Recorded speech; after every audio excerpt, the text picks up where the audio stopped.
Nation in Conversation, taking you on a journey through the South African countryside. Proudly sponsored by Monsanto, Nedbank and Senves, in association with AFGRI, Hinterland and NWK.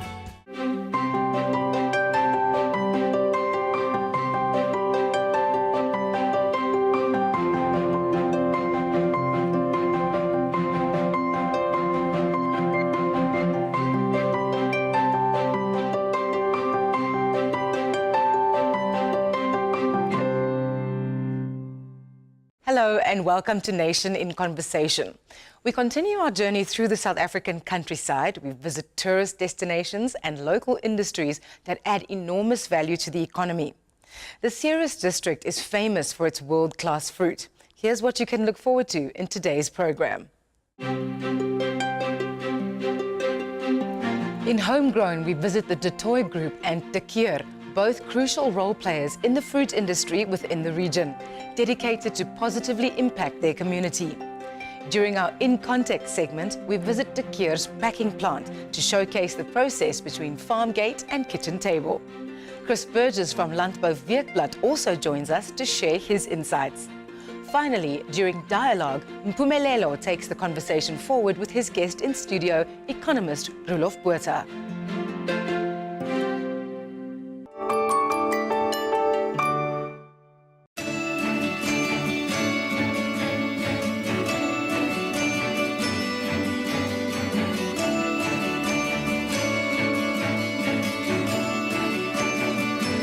Ceres is only 90 minutes from Cape Town on the famous wine route and offers visitors unique experiences in this fruit paradise. Amongst them, the opportunity to stay on a working fruit farm or to explore the well-known Ceres fruit route. Even though the region is focused on the fruit industry, there are also numerous other activities that will make your visit unforgettable. Some of the attractions in Ceres are the scenic landscapes and outdoor activities like the Matroosburg 4x4 track, as well as other activities that will get your heart rate pumping, like the well-known Ceres zip slide tour.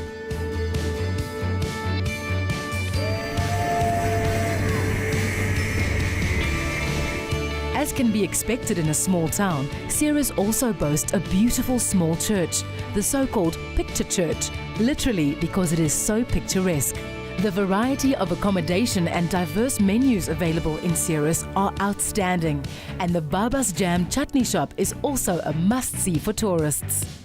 Did you know the road through Ceres was the main route to the diamond fields of Kimberley in the late 1800s, and visitors can still experience the old toll house in Ceres, a national monument. The DuToit Group is one of the biggest fruit and vegetable producers in South Africa and plays a critical role in the community of Ceres in terms of tourism, job creation and community upliftment. The farm has been in operation for more than 115 years, ever since Gijsbertus DuToit settled at Kromfontein. The DuToit Group mainly focuses on apples, but they also successfully produce pears, plums, cherries and more. We visited Pieter DuToit, Managing Director of the DuToit Group. The DuToit Group produces roughly 250,000 tons of products per year. We employ about 8,000 people in high season, of about 4,500 permanent employed. Workers is very important in our lives. My grandfather started the philosophy that the worker needs to live in a safe home and need a good night's rest in order to do a physical job the next day. Because most of our job in the orchards and the fields are physical jobs. So as you can see in the background, the housing is good houses. But apart from that, we also need to look at the children, because most mothers and fathers are working in daytime, so we've got creches on the farms. At the DuToit Agri, they give us homes that anyone can just dream of. Most of the people just dreamed of. We have a school. All our children, they walk to the school, no transport is needed. Parents work without any worries about their children. The DuToit Agri invest in their people. They help building their life skills. They really improve in our quality of life. They build us, they enrich us our lives, and We are proud to be the DuToit members. Apart from that, we need to do land reform, and we need to build black entrepreneur farmers in this area. So we, in this area, has got what we refer to as the PALS project, Partnership in Agricultural Land Solutions. Commercial farmers support this project and has presented 103 projects, of which 5 is already up and running. 15 we expect within the next 12 months, which will bring a huge transformation in the Witzenberg area. Believe it or not, there is also another DuToit family in the Ceres district that plays a significant role in the community, and they are at the helm of Keur. The Keur Group is not just another successful farming operation in the Ceres Valley. Yes, they supply apples, peaches, nectarines and more in bulk, but there is another key focus point that makes this business flourish. Keur is committed to making a difference within their immediate community. Danelle DuToit, whose grandfather started the business, tells us more. The Keur Group is divided into 3 businesses. We've got the production unit that is responsible for all of the production of our vegetables and fruit on the various farms. We have a packing company that is responsible for the packaging of our fruit and vegetables, and we also have a marketing company that is responsible for marketing our fruit to our end consumer. We've got approximately 700 permanent workers in the 3 companies. Whereof about 500 to 550 live on the farm, so the communities on our farms, and that is where we will focus most of our attention from a community perspective. We have got various sports that the workers participate in. They have got a domino club, we have got a rugby team, the Lovedales, which is quite successful of late. From an early age, we accommodate the kids that live on the farm in a creche. So we've got about 40 kids that currently is in the creche from the age of 6 months through to the age of 5 years. And then we also have an aftercare centre where kids are assisted with homework as well as provided with additional stimulation. Training programs are also very important to the Keur Group. Recently, one of their employees, Lawrence Balani, was recognized as one of the top 2 students in the country by AgriCETA. I was given an opportunity by the Keur to do a foreman, a learnership at Op de Berg, and after that I was given an opportunity by the Keur to be in a group of 25 people who do the NQF4. I was nominated as the best student in class. I have 2 excellent foremen. I was given an opportunity, and I want to give them the opportunity I got. That makes me what I am today. We also spoke to Arno Galant, a junior production manager at Keur, who told us about the importance of mentorship and what these programs have meant to him. Mentorship is very important in the agricultural sector. There's so much the things that change, and we need to keep track with changes. So it's very important that you have guys that mentors you to make the right decisions and to make the right choices.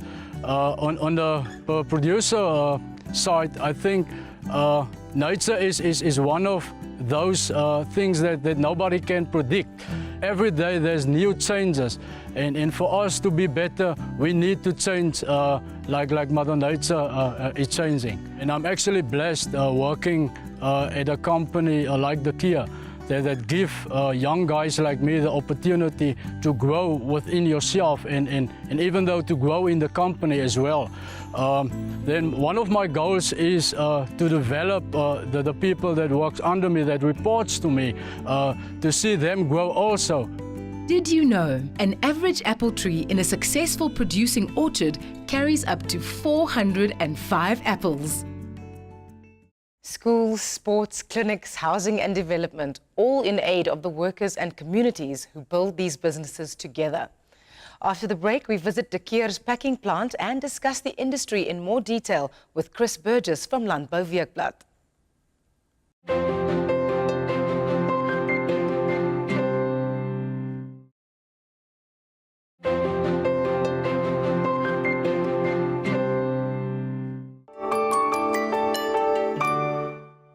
Welcome back to Nation in Conversation. Remember to join in the conversation on Twitter and Facebook and share your opinion. The fruit industry in South Africa contributes greatly to the economy and needs to be recognized. With me is Burgess, editor of Landbouweekblad, to discuss this industry in more detail. Hello, Chris. Thanks for having me. Chris, with an undervalued rand, South Africa is in a great position to benefit from exports. Is this the case? Yeah, well, I mean, if you look at the fruit industry, it's really an industry of national importance. If you look at export earnings, and you look at the entire fruit industry, including citrus, you're looking at about, I think it's 22 billion rand worth of income. If you look at the deciduous fruit industry and you look at it in terms of turnover, you're looking at about 10.5 billion rand turnover, and then within that, the pome fruits, pears and apples, they make out about 8.2, which is around about 78% of the deciduous fruit industry's income. Yes, I mean, our main competitors, Australia, New Zealand, South America, I mean, we're all trying to get into the Northern Hemisphere markets in their winter. So that's quite a tough battle. But there are markets in the Far East that we should be developing. But we really need the state to come to the party there. We need to get access to those markets, and especially in the light of the fact that our competitors have free access. Where we have done really great work is Africa. The last time I checked, we were exporting more apples to West Africa than we were to the UK, and that's partly because you can. I mean, this is a gross oversimplification, but I mean, you can drop a bunch of apples on a lorry and drive them into Africa. And then, of course, the transformative effect that the fruit industry has on the communities in which it operates is extraordinary. Thanks, Chris. Before we continue our discussion with Chris, we visit the packing plant at the Keur, just outside Ceres. This plant was purchased in 2001 in order for the Keur to have greater control over the production and distribution process from farm gate to table. Let's have a look.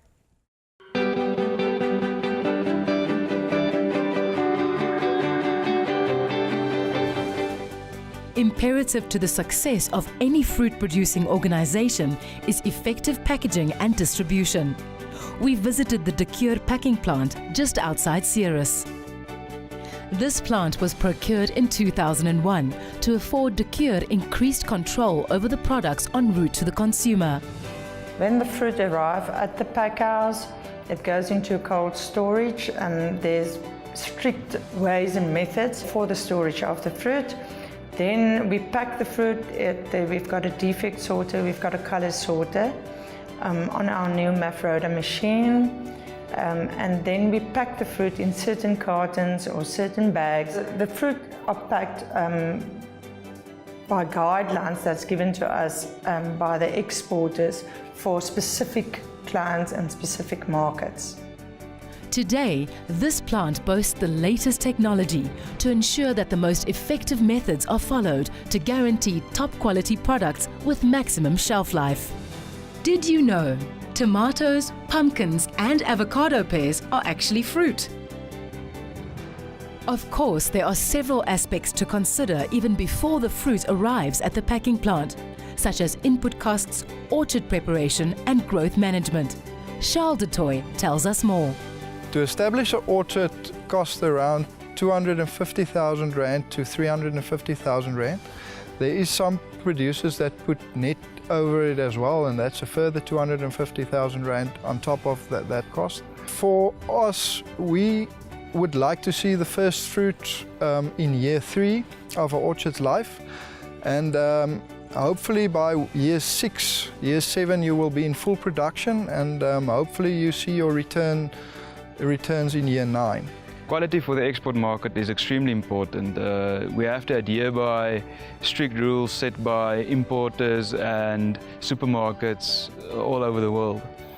For us, quality starts on the farm, and to get your systems in place on the farm and let the systems run through the pack house and into the logistics chain is very important.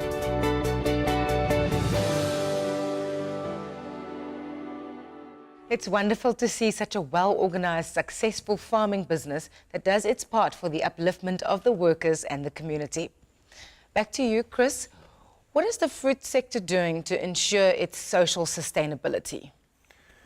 Well, I mean, over and above the fact that that almost 500,000 people are dependent on the fruit industry right through the value chain, and those sort of jobs start with the 2,300 fruit farmers. I mean, you know, you just have to look at the Witzenberg project. It's a land reform project in the Witzenberg Valley. They're close to Ceres. Ceres is part of it. And basically, what they're aiming to do there is to put 3,500 hectares under fruit and to transfer it to black ownership. So how it'll happen? Oh, well, if you first just look at the investment, I mean, 3,500 hectares to establish 1 hectare costs about 350,000. So you're looking at an investment of about 1.9 billion rand, and then another 3 billion rand to create the infrastructure to support these farms. And this is all done by farmers. And the idea is to grow the value of our fruit industry, and to sort of grow the pie that everyone's got a share in it. And the idea is black farmers will then get 30% to start off with the option to buy out eventually. And there's a huge training effort to get these guys mentored, to get the managers trained, right down to school children. I mean, that Witzenberg Valley is already educating about 8,000 school kids a year. The state's role in all of this is basically just enabler. So they facilitate the necessary water licenses to get these fruit trees under production. And it's just an extraordinary example of how the social compact in South Africa can actually work when it's sort of based on sensible business, when sensible business sense is applied to it, and the emphasis is on growing the pie as opposed to sort of redistributing the pie. And it's just an extraordinary example of what can be done in the country. Thank you, Chris. As always, very informative, and we look forward to getting some more of your input next week. Pleasure. After the break, join Mpumelelo in conversation with Roelof Botha.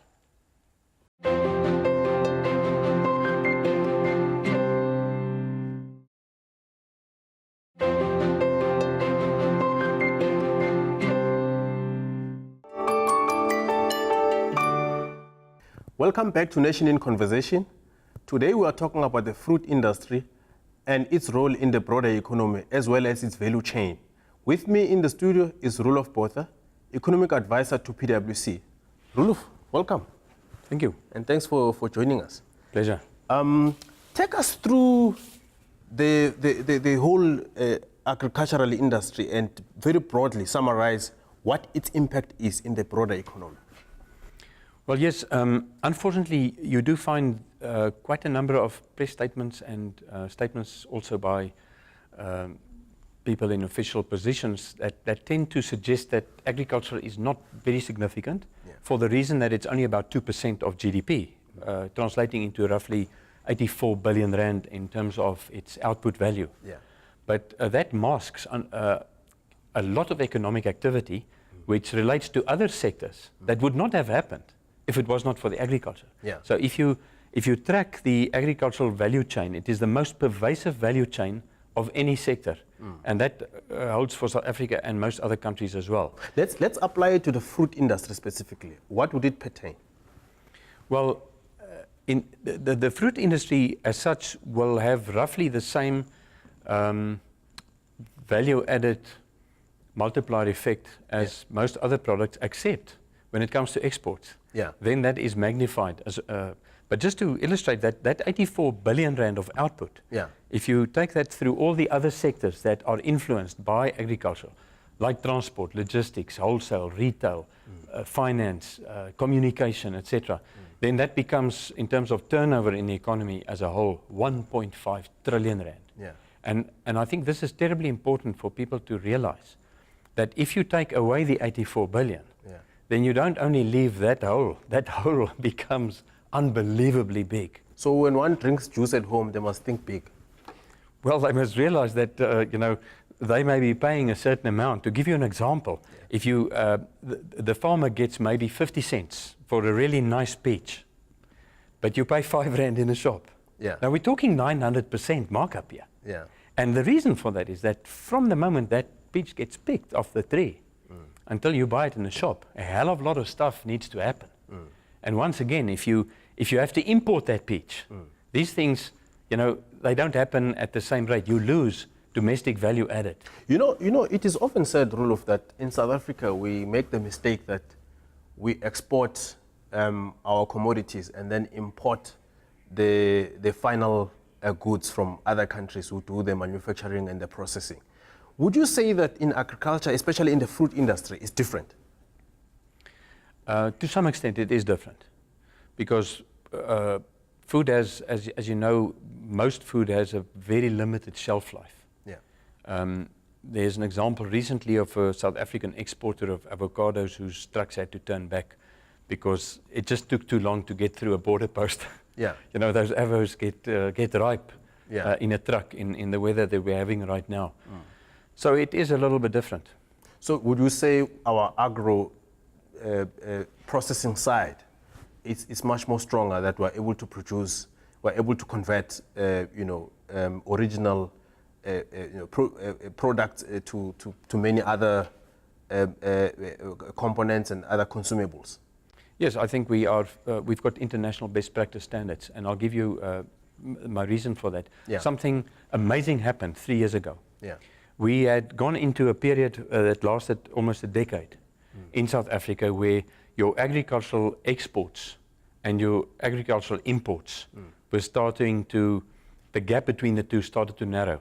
We had always been a net exporter of agricultural and food products.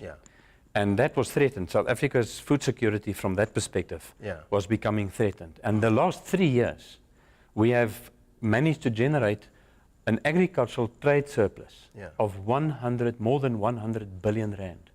It was unbelievable, the timing, because it happened at the same time when the iron ore price, the coal price, the gold price, the platinum price started, just continued falling. And we took a hell of a knock on the balance of payments. And the agricultural and food processing sector came to the party big time. And quite frankly, if I were a senior representative of this government, I would give them a medal. But given our negative, balance of trade, you've just mentioned it now, surely it means that we have to do more to get this, this industry up there. Perhaps it can be the rescuer of the broader economy. What are the enablers that we should be looking at to get there? Well, substantial international research has been done in terms of what needs to be in place for agriculture to actually not only produce stuff like peaches and maize, but also the value-added products, ultimately, that we buy in the shops, processed food as well, nicely packaged and such. And they grouped into essential enablers, important enablers, and useful enablers. And right on top of the essential enablers, right on top of the list, is property rights, security of property. And that is why the Zimbabwean agricultural sector imploded, because that enabler, that essential enabler, was literally taken out of the equation. We have that in South Africa. That's very important. Adequate infrastructure is another one that is terribly important. But then there are other issues. The land question in South Africa is not resolved, and you have a lot of conflict with labor and owners of capital on farms. That seems to me a constraining factor. It's not getting the agricultural sector to be where it could be potentially. How do we resolve those constraining, or how do we get around that? Yes, well, I agree with you. This is obviously a huge talking point. To my mind, it's very clear to me that certain political groupings and certain other organizations, you mentioned labor in South Africa, are exploiting the issue. A recent authoritative survey indicated that the majority of people in South Africa do not want to farm. It is a terribly intimidating profession, by the way. The challenges are enormous, the security concerns and the uncertainty that you've just mentioned. The uncertainty is one of the reasons why I believe we do not have adequate investment in agriculture. This problem can be solved so easily that it boggles the mind that government hasn't thought about this. What's 1, 2, or 3 interventions that we can put in place to get things around? Well, in the first place, we need to identify land that is suitable for rain-fed production, which is already which is owned by government or by the public sector at large. And there are tens of thousands of hectares of this land that is available. And then to obviously start cultivating and to do that through public-private partnerships. Well, Roelof, we'll leave it there, but I think we need more cocktail parties so we can drink South African juice. Not a bad idea. Thank you, Roelof, for your time. It was very enlightening indeed talking to you. That was Roelof Botha, Economic Advisor at PwC. Join us again next time. Goodbye. Thank you, Mpumelelo. Every week we see more and more success stories in agricultural businesses driven to make a difference in their community. We see the invaluable contribution that South African producers make in several aspects. Next week is no exception as we look at the sheep and lamb industries in the Beaufort West region. Until then, remember to exercise your rights as a consumer and join in the discussions on agriculture. It affects us all. See you next week. Goodbye.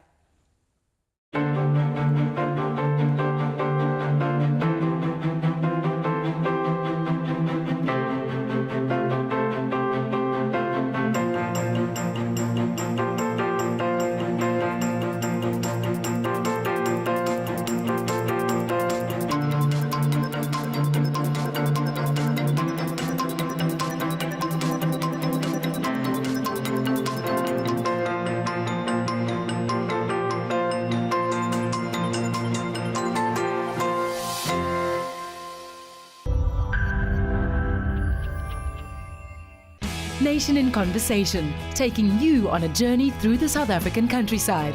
Proudly sponsored by Monsanto, Nedbank and Senves, in association with AFGRI, Hinterland and NWK.